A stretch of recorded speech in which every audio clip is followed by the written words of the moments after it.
السلام علیکم ورحمۃ اللہ وبرکاتہ.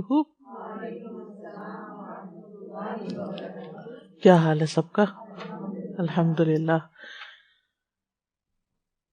نحمده ونصلی علی رسولہ الکریم.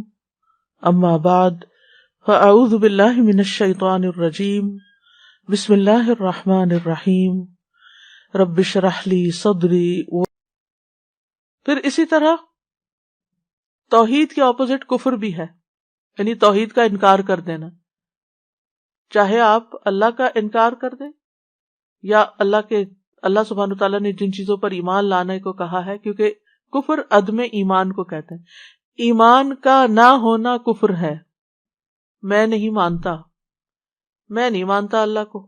آج آپ دیکھیں کہ خود مسلمانوں کے اندر کتنے ہی ایسے لوگ پیدا ہو گئے ہیں، یا بچوں میں سے یا پھر ماحول کے اثر سے، کہ نو مور بلیف. یہ کفر ہے، یعنی کسی کو بھی نہ ماننا، اللہ کو بھی نہ ماننا اور کسی کو بھی نہ، جیسے ایتھیسٹ ہوتے ہیں. تو ایمان کی ضد کفر ہے، تقوی کی ضد بھی کفر ہے. وسیق الذین کفروا الی جہنم زمرا وسیق الذین اتقوا الی الجنۃ زمرا.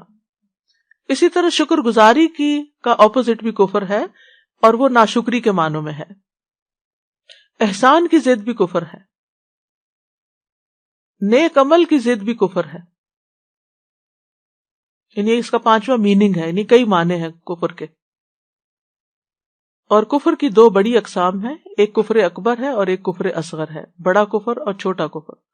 کفر اکبر وہ ہے جو انسان کو ملت سے خارج کر دیتا ہے، وہ مسلم امہ سے ہی نہیں رہتا. اور کفر اصغر وہ ہے جو انسان کو ملت سے خارج نہیں کرتا.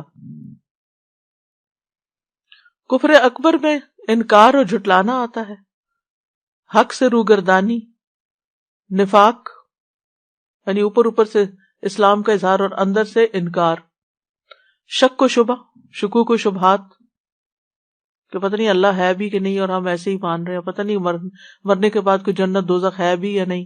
یہ شکوک و شبہات ہوتے ہیں، یہ بھی کفر کی طرف لے جاتے ہیں. اور دوسری قسم کا کفر کفر اصغر کہلاتا ہے، جو عملی کفر ہوتا ہے،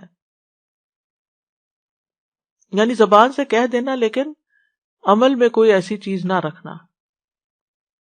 اللہ کے احکام نہ ماننا، نماز کا انکار، روزے کا انکار، حج کا انکار، ان سب چیزوں کا انکار. تو یاد رکھیے کہ جو لوگ اللہ کی توحید کا اقرار کرتے ہیں ان کے لیے خوشخبریاں ہیں. اور اگر قرآن کھول کر دیکھیں جو اس کا